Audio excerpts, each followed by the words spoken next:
সুপ্রিয় দর্শকবৃন্দ, আসসালামু আলাইকুম। কেমন আছেন আপনারা? আশা করি আল্লাহর মতো ভালো আছেন। যদি চ্যানেলটি ভালো লাগে অবশ্যই চ্যানেলটি সাবস্ক্রাইব করার পাশে থাকুন। প্রতিদিনের মতো আজকে আপুকে আমার চ্যানেল হাজির করেছি। মিডিয়া কি কেন আসলো সেটা আপনাদের শোনাবো। আসসালামু আলাইকুম আপু। ওয়ালাইকুম আসসালাম।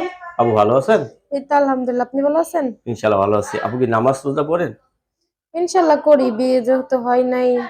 আর কথায় আছে অল্প বয়সে নামাজ রোজা যত করবেন তত কাজে লাগবে। আপনার বিয়ে হয় নাই না?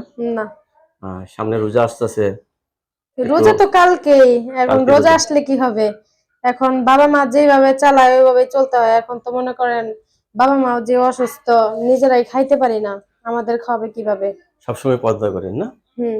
আচ্ছা, এখন বিয়ে করতে চাচ্ছেন, তাহলে আপনার ফ্যামিলিগতভাবে সমস্যা হবে না তো? জি না।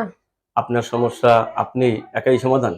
জি, আমি যার সাথে আজীবন থাকবো, একসাথে চলবো ফিরবো, সম্পর্ক করব, সংসার করব, তাকে তো আমারই দেখতে হবে, জানতে হবে, তাই না? অবশ্যই, অবশ্যই। আচ্ছা, যেহেতু আপনার বিয়ে এখন পর্যন্ত হয়নি, তো অনেকে তো বউ চলে গেছে। এরা যদি আপনাকে দেখে যদি বিয়ে আমি করতে অত চায়? কিছু বুঝি না, আমি শুধু চাই আমার মন মতো যে হবে তাকে আমার দরকার। কারণ আমি চেহারা দেখা ভালোবাসবো না, বা টাকা অর্থ সম্পদ দেখে আমার দরকার নেই। আমি শুধু দেখবো তার মনটুকু ভালো থাকলেই আমার চলবে। মানে তার মনটা ভালো হলে আপনি হ্যাঁ, জীবনসঙ্গী হ্যাঁ, তাকে তার করবেন। মন সুন্দর হলেই চলবে, আর কিছু প্রয়োজন নেই। আপনি লেখাপড়া করছেন? জি, করছি 9 পর্যন্ত। 9 পর্যন্ত লেখাপড়া করছেন না? তো এখন কি বন্ধ লেখাপড়া? জি, লেখাপড়া তো বন্ধ।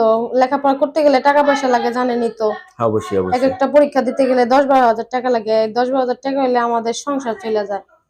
তাহলে আপনি হাতের কাজ কিছু জানেন?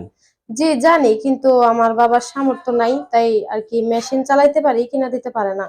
একটা মেশিন কেউ যদি কিনে দেয় আপনার কি উপকার হয় না রমজান মাসে? জি। দর্শক, আপুর কথাগুলো শুনলেন। আপু অত্যন্ত সরল সোজা একজন মানুষ। তো আপু কিন্তু নামাজ রোজা সবই পড়ে। তো আপু ফয়েজগার মানুষ। তো আপু একটা ভালো একটা ছেলে চাচ্ছে বিয়ে বসার জন্য, ঠিক না? জি। আপনার কাছে ধন্যবাদ আমার চ্যানেল সময় দেওয়ার জন্য। পরবর্তী একটি মেল ভিডিওর জন্য অবশ্যই অপেক্ষা করবেন।